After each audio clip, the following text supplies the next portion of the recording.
वादग्रस्त trainee IAS अधिकारी पूजा खेडकरांची आई मनोरमा खेडकर यांना अखेर बेड्या ठोकण्यात आलेल्या आहेत। हातात पिस्तूल घेऊन शेतकऱ्यांना धमकावल्या प्रकरणी त्यांच्यावर कारवाईचा बडगा उगारण्यात आलाय।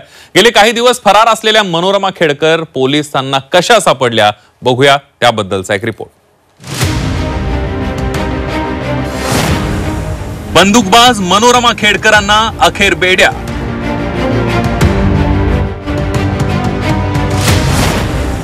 पिस्तूल घेऊन शेतकऱ्यांना धमकावणं भोवलं।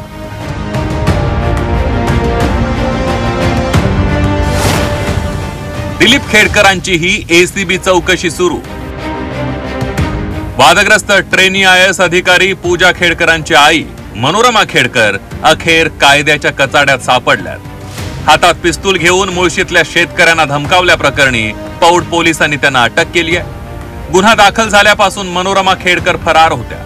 त्यांच्या अटकेसाठी पोलिसांची पथकं तैनात करण्यात आली होती। त्यांचा मोबाईलही बंद होता।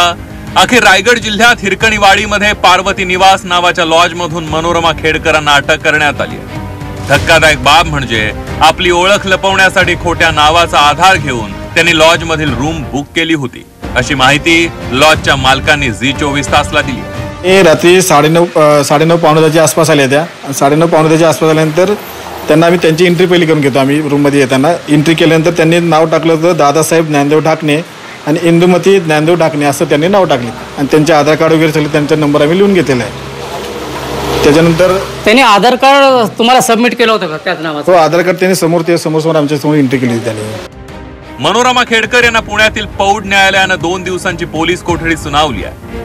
मनोरमा यांच्याकडचं पिस्तूल, लँड क्रुझर गाडी, साथीदार याबाबतची चौकशी पोलीस करणार आहे। तसंच त्यांनी आणखी काही गुन्हे केलेत का याचाही तपास पोलीस करणार आहे। दुसरीकडे वडील दिलीप खेडकरांची ACB कडून चौकशी सुरू आहे। बेहिशोबी मालमत्ता प्रकरणामध्ये अहमदनगर ACB मार्फत चौकशी केली जाते। 2015 पासून खेडकरांची नगर ACB कडे चौकशी सुरू असल्याचं कळतंय। पूजा खेडकर आणि त्यांचे आई वडील असं संपूर्ण खेडकर कुटुंबच कायद्याच्या कचाड्यात सापडल्याचं पाहायला मिळत आहे। खेडकर कुटुंबातील तिघांची ही चौकशी सुरू आहे। आतापर्यंतचे खेडकर कुटुंबियांचे कारनामे एवढेच आहेत। आणखी काही धक्कादायक बाबी चौकशीत समोर आल्या तर आश्चर्य वाटायला नको।